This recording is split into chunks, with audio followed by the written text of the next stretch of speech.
نن شپږم ستمبر دی، یوم دفاع دی او په دغه ورځې باندې لکه څنګه موږ شروع کې یاده کړې وه چې موږ به هغه خلک هغه ځوانان چې کوم د دې خاورې لپاره قربان شوي هغه به یاد ساتو.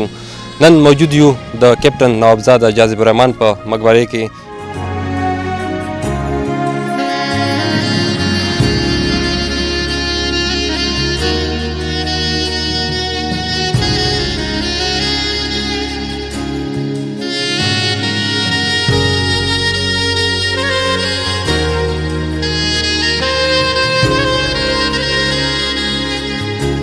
کوم چې د دې خاورې لپاره قرباني ورکړې وه، خپل سر یې قربان کړی و، خو په دغې خاوره باندې د دښمن چې کومې ناپاکې ارادې وې هغه یې کامیابۍ ته پرېنښودلې.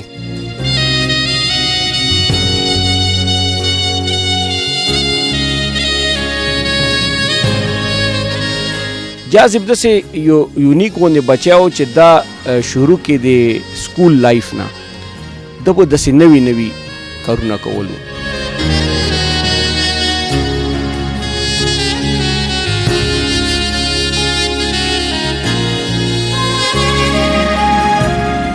جاذب الرحمن شهادت داسې ده چې جاذب موږ ته د ملک نور هم رانږدې کړو.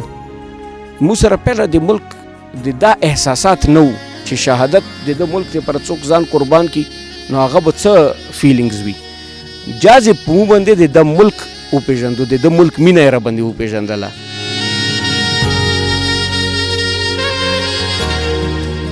نن یوم دفاع دی، هغه ورځ دی چې په دغې ورځ باندې یو طاقتور ملک زموږ په ملک باندې حمله کړې وه. زموږ د برګې وردۍ خاوندانو د هغې ملک هغه حمله ناکامه کړې وه.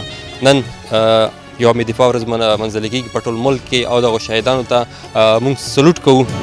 اپنی جان نظر کروں، اپنی جان نظر کروں، اپنی وفا پیش کروں، قوم کے مرد مجاہد تجھے کیا پیش کروں، اپنی جان نظر کروں، اپنی جان نظر کروں، اپنی وفا پیش کروں، قوم کے مرد